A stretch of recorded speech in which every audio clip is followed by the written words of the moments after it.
iniimbitahan sa susunod na pagdinig ng Senate Blue Ribbon Committee ang dating House Speaker na si Representative Martin Romualdez.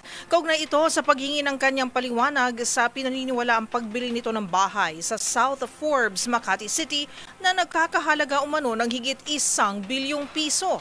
Magbabalita si Raymond Dadpaas.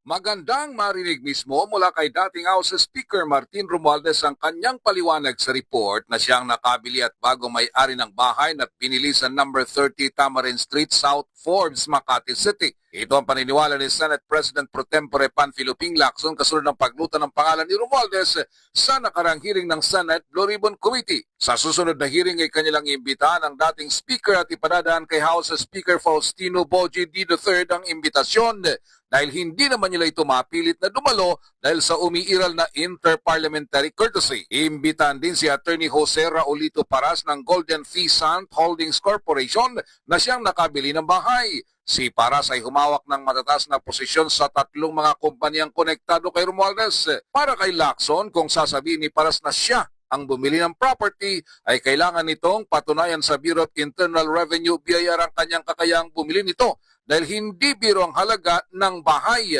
Sa report na tinanggap ng senador ay nabenta ang bahay sa hindi bababa sa 1 bilyong piso. Magpapatawag din ito ng kinatawan ng Securities and Exchange Commission o SEC para makatulong na magbigay linaw. Noong Lunes ay humarap sa hearing ng Senate Blue Ribbon Committee ang 2 empleyado ng nasabing bahay sa Makati. Ito nila inilahad na bigla ng pagpapalis sa kanila noong February 2024 at itinuro ang kontraktor na sa Pacifico, Curly Discaya na siyang personal na nagtungo para sila ay paalisin.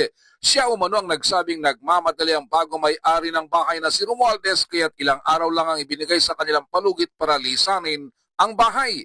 Sabi ni Lacson, hindi pa man sapat ito para madiin sa flood control project si Romualdez, ngunit magandang lead para sa mga investigating agencies gaya ng Department of Justice at Ombudsman upang ito ay ipursigi. Sa pananalita ni Senador Jaime Marcos sa media ay lagi nitong iginigit na malamya ang pagtrato ng Senate Blue Ribbon Committee sa mga ebidensya laban sa kanyang pinsan na si dating House Speaker Martin Romualdez.